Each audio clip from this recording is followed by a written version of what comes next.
Mesmo versões distintas comunicam a mesma mensagem. Isso é muito importante. Então vamos lá, é o Salmo 139, de 1 a 14. Com a Bíblia aberta, convido você a fechar seus olhos mais uma vez. Santo e poderoso Deus, reunidos estamos aqui no Teu nome, Senhor, e te pedimos que mais uma vez o Senhor fale aos nossos corações. Ajuda-nos, Senhor, a ouvir claramente a Tua voz. Ajuda-nos, Senhor, a seguir o caminho que o Senhor tem para nós. Livra-nos, Senhor, das artimanhas do diabo, das armadilhas do nosso próprio coração. Ajuda-nos, Senhor, a focar no que importa, a lembrar de quem o Senhor é e do que o Senhor faz na nossa vida. É isso que te pedimos, em nome de Jesus. Amém. Salmo 139, do 1 ao 14. Diz assim a palavra do Senhor: Senhor, tu me sondas e me conheces. Sabes quando me sento e quando me levanto. De longe percebes os meus pensamentos. Tu conheces a minha jornada e o meu descanso. Todos os meus caminhos são bem conhecidos por ti. Antes mesmo que a palavra me chegue à língua, tu, Senhor, já a conheces inteiramente. Tu me cercas por trás e pela frente e pões a tua mão sobre mim. Tal conhecimento é maravilhoso demais para mim. É tão elevado que eu não posso atingir. Para onde poderia eu escapar do teu espírito? Para onde poderia fugir da tua presença?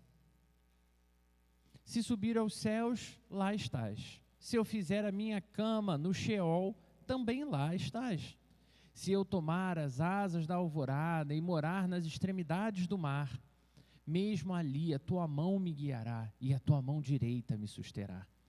Se eu disser, certamente as trevas me encobrirão e a luz ao meu redor se tornará noite, nem mesmo as trevas serão escuras para ti. A noite brilhará como o dia, pois para ti as trevas são luz. Tu criaste o íntimo do meu ser e me teceste no ventre da minha mãe. Eu te louvo, porque me fizeste de modo assombroso e admirável. As tuas obras são maravilhosas, sei disso muito bem. Meus irmãos, ontem foi um dia ímpar. Um dia da gente estar junto lá no Instituto Presbiteriano, né, servindo ao Senhor, trabalhando pra caramba. Isso significa que, sim, trate com muito amor e carinho a irmã Sandra, presbítero Edgar, presbítero Valquinaé, Samuel também trabalhou pra caramba ontem. Então trate esses irmãos com muito carinho, que representaram a nossa igreja lá, ó, de forma primorosa. Desde cedo, né? Desde o primeiro toque da madrugada lá, o pessoal já estava trabalhando. Foi muito bom, foi um evento muito especial, muito divertido ver a loucura que foi na nossa barraca. Foi ou não foi? Coisa louca. Foi a barraca mais famosa do pedaço, desculpa aí. As outras só venderam quando a nossa barraca já tinha terminado de vender tudo. Não tinha nada, nem chegou a 11 horas, a gente já tinha vendido tudo que tinha. Se a gente começasse a vender gelo, ia vender, de tão cheio que estava. Mas também foi especial por outros motivos. Além de termos vendido muito pastel, tive a oportunidade de rever pessoas muito queridas que eu não via há muito tempo. Porque a nossa igreja é uma igreja confederada, e isso possibilita que a gente tenha esse contato, né, com pessoas da igreja presbiteriana, mas de uma outra igreja presbiteriana de outro lugar. Então foi muito bom por isso também. Sem falar das outras, né, coisas maravilhosas, o bolo de pote, o churrasco incrível e por aí vai. Mas viver situações com muitos crentes reunidos nos faz ou nos deveria fazer lembrar de algo glorioso que está por vir. Algo ainda melhor do que qualquer encontro. Lembrar que todas as maravilhosas dádivas da eternidade ainda são apenas sombra do que vai ser vivermos a eternidade com Cristo. Lembrar que mesmo a melhor concepção que a gente pode ter de quem Deus é, ou de como será a nossa eternidade com Ele, né? Todas essas, as melhores percepções, as melhores leituras, os melhores pensamentos ainda estão aquém de como vai ser o céu. Gente, lembrar disso é extraordinário.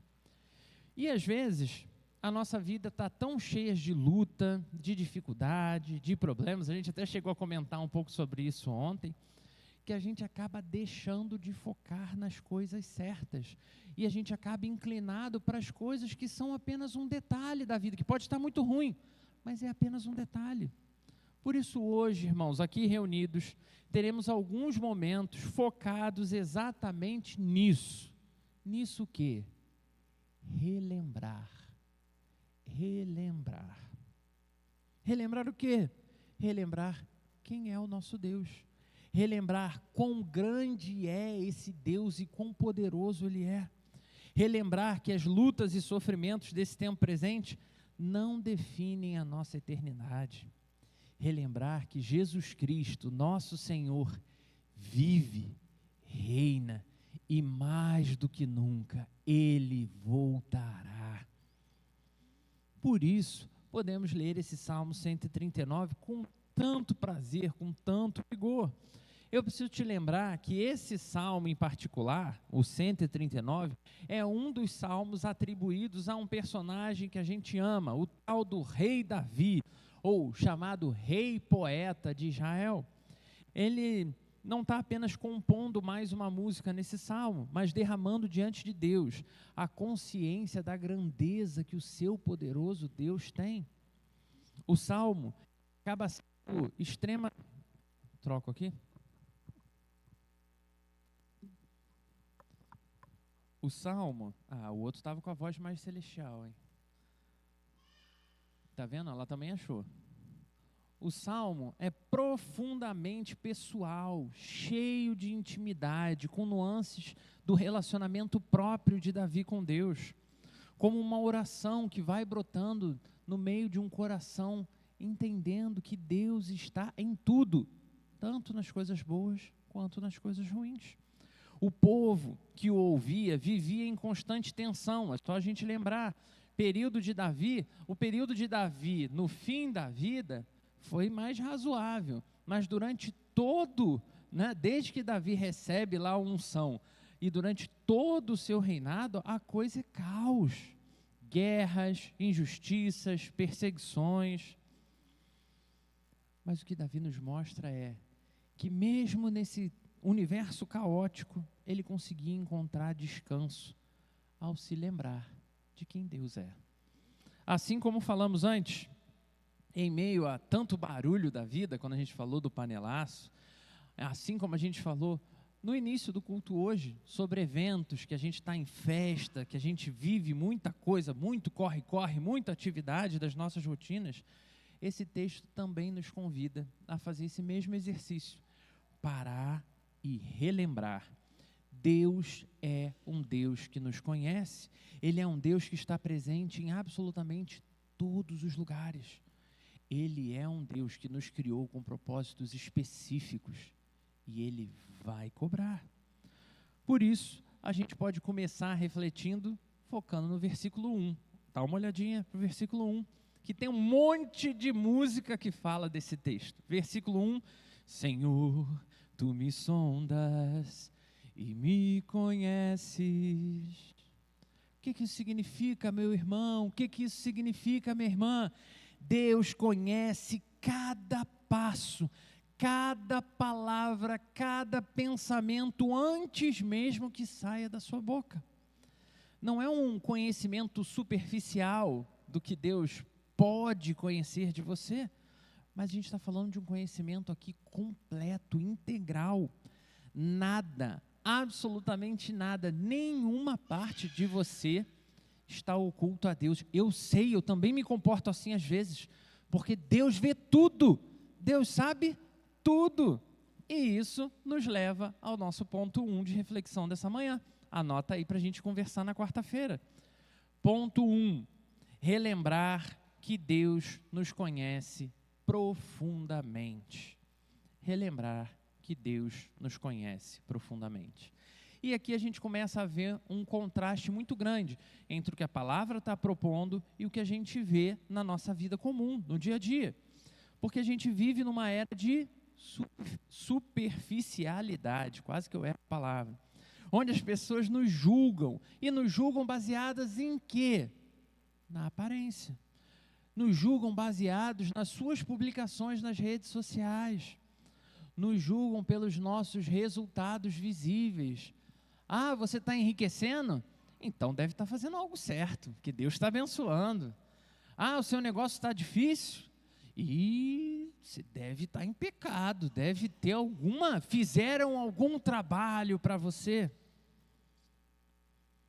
Mas Deus não nos mede, não nos avalia e não nos considera baseado em nada disso.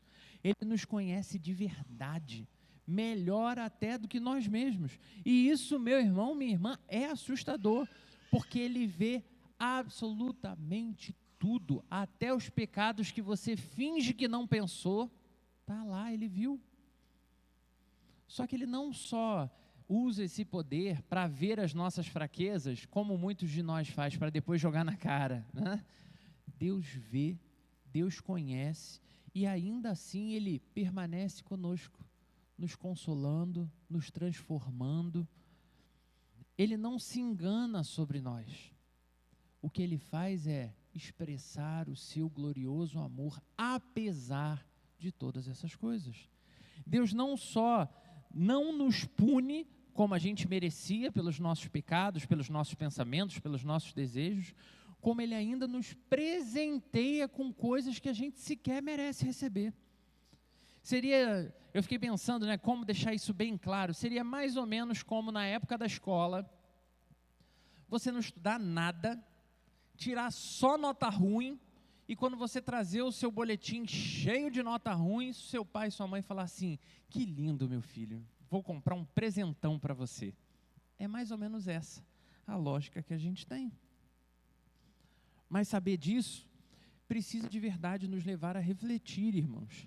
Será que eu e você temos vivido diante de Deus como quem sabe que Ele sonda tudo? Como quem sabe que Ele está ativamente relacionado em tudo? Será que o nosso coração encontra consolo? Ou será que a gente se acostumou só a encontrar medo ao pensar que Deus está com a gente? Que também não é esse o objetivo. A gente viver como, ai, Deus está vendo aqui, ai, não vou fazer porque Deus está vendo, ai, Deus sabe o que eu estou pensando, ai. Ele vê, Ele está, mas qual é o sentimento que tem habitado o nosso coração? Porque nesse caso, relembrar que Deus nos conhece profundamente, precisa servir, na verdade, de motivação para deixarmos de viver como? Uma vida baseada em fingimento. Deixarmos de viver uma vida com máscaras. Sabe essa coisa da gente estar o tempo inteiro, né? Tá com fulano aqui, aí, ai, você é muito legal, nossa, eu te amo muito. Aí vira aqui, ai, não suporto ele, que cara chato. Deus está vendo, não preciso fazer nada disso. É vivermos, irmãos, com sinceridade real, sabendo que o nosso valor não está no julgamento das pessoas, mas está no que o Senhor vê, no que o Senhor conhece de nós. Hebreus, capítulo 4, versículo 13, ecoa exatamente esse mesmo sentimento quando diz: nada em toda a criação está oculto aos olhos do Senhor. Tudo está descoberto, tudo está exposto diante daquele a quem havemos de prestar contas de todas as coisas. Meu amigo, até aquela bondade que você faz com segundas intenções, Ele sabe que você não está fazendo bondade. Por isso, meu irmão, minha irmã, eu sei que a política no Brasil está um caos, mas o nosso coração pode descansar em Deus, que vê e conhece o que está sendo feito. Se Deus nos conhece em cada detalhe, é natural que Ele também esteja conosco em cada lugar. E esse é exatamente o nosso segundo ponto de reflexão. Ponto 2, relembrar que Deus está presente em todo lugar. Ponto 2, relembrar que Deus está presente em todo lugar. E aí a gente já avança um pouquinho no nosso texto, no versículo 7. O salmista pergunta: para onde me ausentarei do teu espírito? Para onde fugirei da tua presença? seja nos céus, no abismo, no leste, no oeste, nas trevas, na luz, o que ele diz? Deus está lá. Não tem como fugir, não tem outra saída. No meu coração, esse trecho sempre se conecta diretamente com um texto do Novo Testamento, em que Pedro responde a Jesus dizendo: para quem iremos, se só tu tens palavras de vida eterna? Para onde eu posso ir que Deus não esteja? Para onde eu posso fugir dessa presença? Quantas vezes, irmãos, sentimos solidão, achando que estamos de fato abandonados, quando está tudo dando errado, quando está tudo difícil? Como é comum e enganoso ouvirmos o nosso coração, dizendo: não tem ninguém ligando para você, ninguém está nem aí. Lembra, você ajudou seu vizinho, né? Cadê seu vizinho agora? Você se dedicou tanto aos seus filhos, cadê seus filhos agora? Você fez tanto por tanta gente, cadê eles agora? Às vezes, até no meio da multidão, a gente passa por isso. Mas esse texto nos lembra exatamente o contrário. Não há lugar em que Deus não esteja. A presença do Senhor é consolo em qualquer ambiente, seja no hospital, seja no trabalho, seja num quarto escuro, seja no meio de uma crise nossa, sem ninguém em casa. Sabe aquela crise bem dolorosa que você ajoelha e rasga o coração ali e fala: não estou entendendo nada, não estou feliz, não estou satisfeito. Você não está sozinho. E acho assustador de como a gente se esquece que Deus está com a gente sempre, em todos os lugares. É mais ou menos, irmãos, pelo menos na minha cabeça, fica muito clara a imagem, sabe? Sabe quando a gente vai brincar de esconde-esconde com uma criança? E aí a criança vai, entra atrás da cortina e os pés ficam aparecendo ali e a criança, assim, nem respira, né? Achando que está escondidinho e ninguém está vendo. Meus pais nunca vão me encontrar aqui. Ninguém está me achando. Eu estou muito bem escondido. Muitas vezes a gente tenta lidar com Deus exatamente desse jeito. Como se fosse possível a gente esconder qualquer área dele. Deus está lá. Fora da cortina, dentro da cortina, dentro do meu coração. E é óbvio, irmãos, que se Ele está, Ele sabe exatamente o que passa. Ele viu o que passou. Mas se isso também é real, a gente de novo precisa pensar, né? O como essa mensagem, o quanto relembrar disso também precisa mover as nossas ações, mover a forma como a gente tem vivido. E aí a pergunta seria: será que eu tenho lembrado da presença de Deus no meio do meu dia a dia? Quando eu dou aquela resposta atravessada para alguém que eu amo, ou no português popular, quando eu dou aquela patada na pessoa que eu amo, será que eu estou lembrando que Deus está ali? Será que a gente tem vivido como quem crê que Deus está conosco até nos momentos mais difíceis? Ao relembrarmos da presença de Deus, encontramos condições de enfrentar qualquer coisa, irmãos, dores, medos, desafios, tudo isso com coragem, não da nossa própria coragem, mas uma coragem que vem dEle, da presença dEle. Afinal de contas, como o versículo 12 disse, nem as trevas são trevas diante dEle. Deus está aqui nesse lugar, assim como Ele está lá no seu trabalho, assim como Ele está lá na sua casa, assim como Ele está lá onde você estuda, assim como Ele está lá por onde você passa. É incrível atentar que Jesus, antes de subir aos céus, Ele afirma tudo que o salmista colocou aqui no Salmo 139.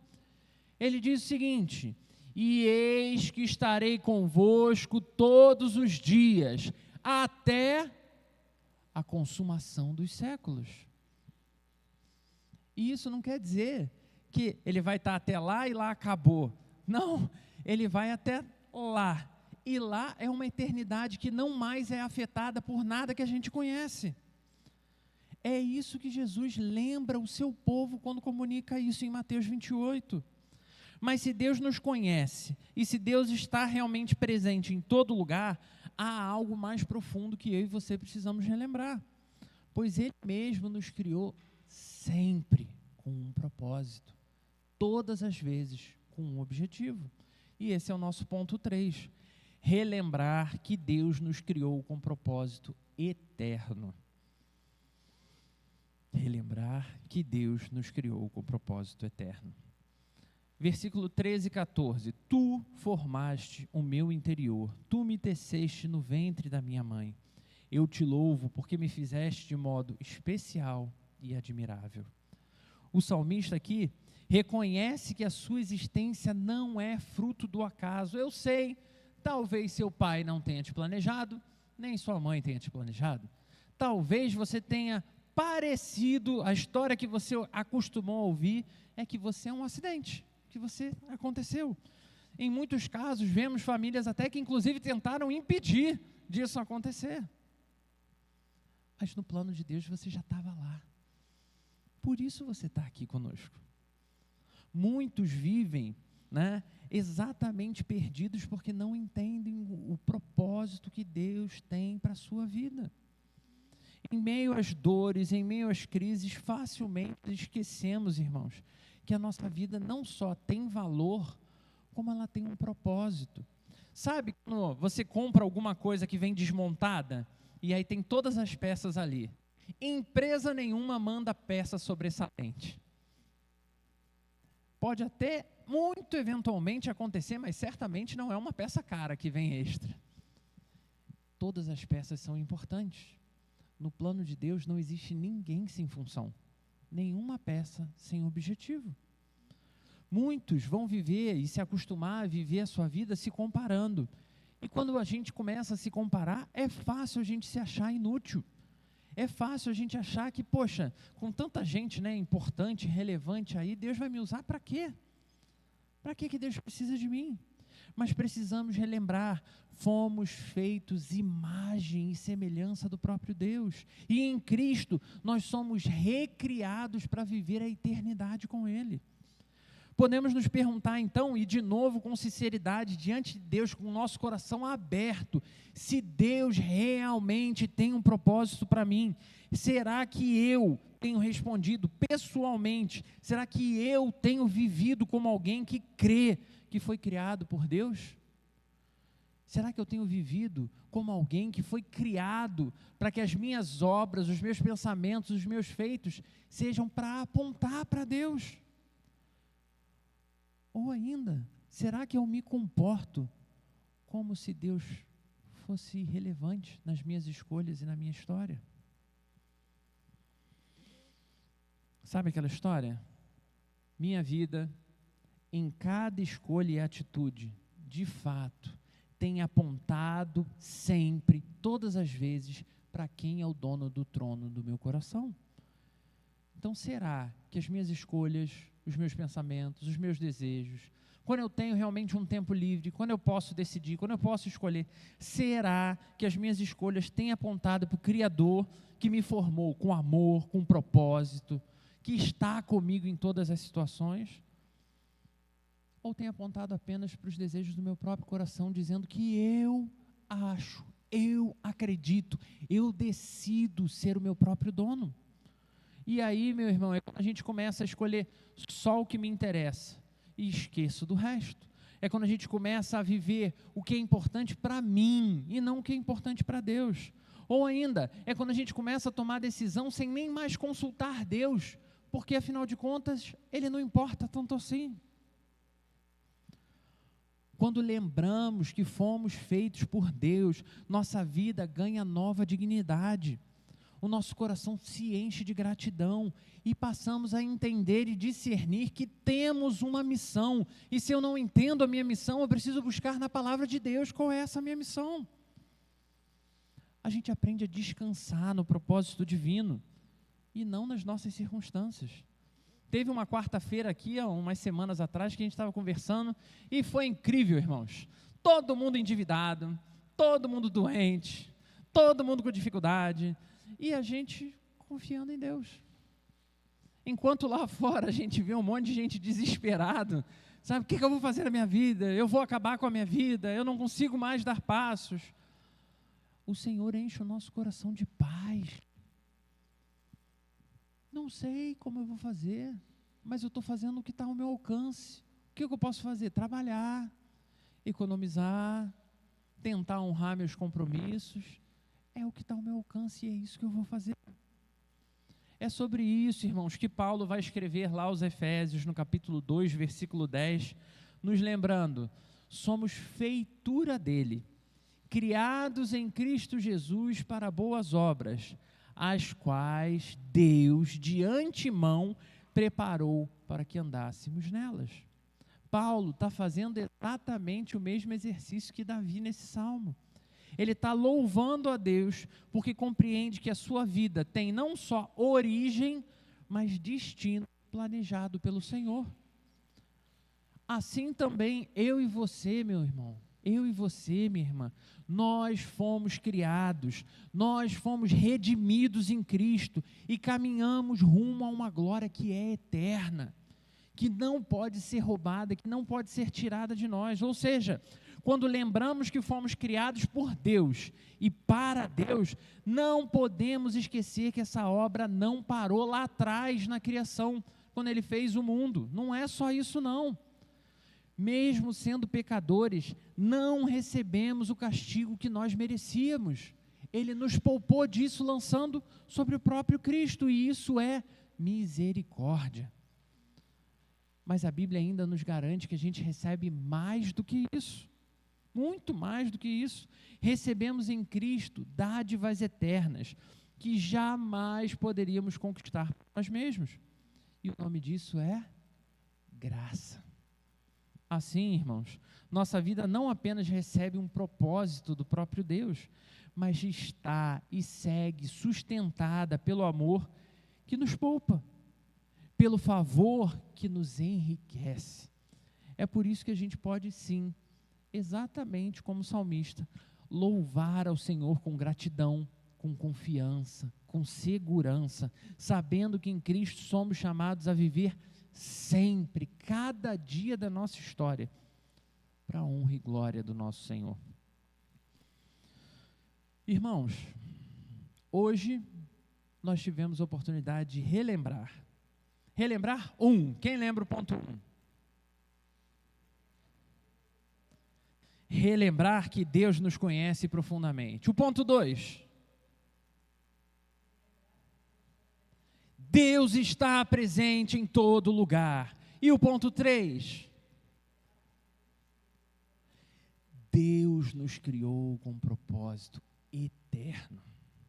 Você pode não gostar, você pode ficar chateado, mas Deus vai consertar todas as coisas.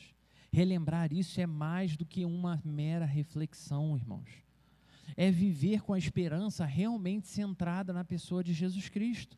Ele é o Deus que nos conhece em nossas fraquezas. Ele é o Emanuel que está conosco em todo lugar. Deus sempre presente.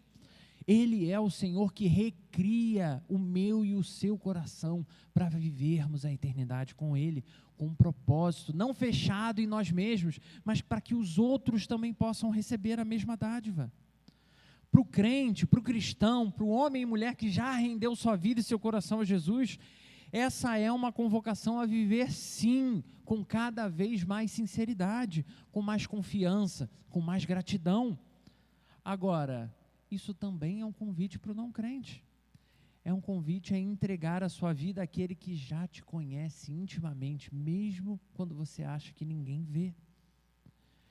É um convite para viver uma vida de uma presença que você ainda não experimentou e que em muitos momentos, mesmo quem não conhecia do Senhor, já sentiu a sua presença, cuidando, protegendo, abraçando, porque Ele já estava lá. E ainda, irmãos, para homens e mulheres que ainda não viveram esse relacionamento com Cristo, começar a viver essa relação nos traz novo propósito. Não importa se você tem 5 anos ou se você tem 100. O Senhor que te mantém vivo e que te sustenta tem propósito para você. Tudo que era impossível para cada um de nós fazer, Cristo já fez, já realizou na cruz do Calvário.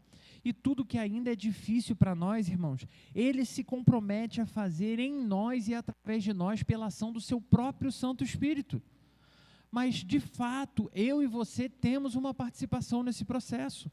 Precisamos assumir a nossa responsabilidade. Que responsabilidade é essa? Viver como salmista. É isso. Você não precisa ser o super-herói, você não precisa ser o super Cristo de Marechal, não é isso. É viver com um coração cada vez mais cheio de fé. Um coração que exercita a esperança no Senhor. Um coração que louva em tudo que é situação. Para encerrar, hoje é que dia? 7 de setembro. O que tem dia 7 de setembro? Dia do Saci Pererê. É isso? Não. A invenção do Brasil. O que tem dia 7 de setembro, gente? Independência do Brasil. E isso também tem que fazer a gente relembrar. A gente olha para esse texto, não é mero acaso também. Também é para chamar o nosso coração para a posição certa. Porque a nossa nação atravessa várias crises, uma grandiosa crise moral, uma dificílima crise econômica, nós enfrentamos uma crise política, uma crise judiciária. Nossa, quanto mais eu leio coisa de política na internet, mais raiva entra no meu coração, é quase que inevitável.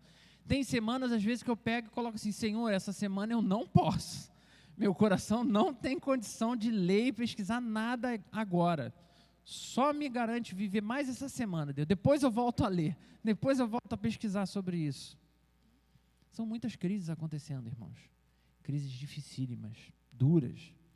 Precisamos então lembrar que, mesmo que tudo piore ainda mais para o ano que vem, mesmo que a situação ao nosso redor seja cada vez mais difícil, é essa vida em Cristo e essas verdades que hoje relembramos aqui, que vão de fato nos sustentar, seja a dificuldade que vier, o Senhor é quem vai nos sustentar. E isso é certo, isso é garantido. Até quando que a gente vai ser sustentado? Até o dia que toda esperança se tornará plena. Até o dia glorioso de Jesus Cristo, irmãos. Essa é a certeza infalível que o salmista tinha. Essa é a certeza que cada um dos mártires da igreja ao longo da história tiveram. Comidos por leões, decapitados, queimados e por aí vai, as mortes mais horríveis. É isso que faz ainda hoje missionários irem para países onde é proibido pregar, onde eles são torturados, onde passam por diversos desafios. Desafio não só mental e emocional, porque virou modinha no Brasil falar que aqui a gente sofre uma perseguição velada, então é muito difícil ser crente no Brasil. É difícil, irmão, ser crente em qualquer lugar. Em qualquer lugar é difícil ser crente. Ok? Por quê? Porque o nosso coração é pecador. Porque o nosso coração vai continuar exigindo tudo que a gente não devia exigir. Só que existem lugares em que a coisa está muito mais difícil. Existem famílias ao nosso redor que têm sofrido dificuldades muito mais profundas do que a nossa. E o que o texto está dizendo é: a gente está tão dominado pelo nosso próprio umbigo que a gente não lembra nem quem Deus é, nem de quem eu sou, nem do que Ele tem poder para fazer. Esse Deus, esse texto que lemos nessa manhã, é para encher o nosso coração de fé, é para encher o nosso coração de esperança, para que a gente possa viver o louvor ao Senhor, não só quando estiver tudo bem, mas para que a gente possa viver, que a pessoa que está ao nosso redor vai olhar e vai falar: esse cidadão tem alguma coisa diferente, tem algo nele e eu preciso descobrir o que é, eu preciso viver o que ele tem. Qual é a diferença em quem serve ao Senhor? É um título de igreja? É uma camisa? Igreja Presbiteriana Esperança.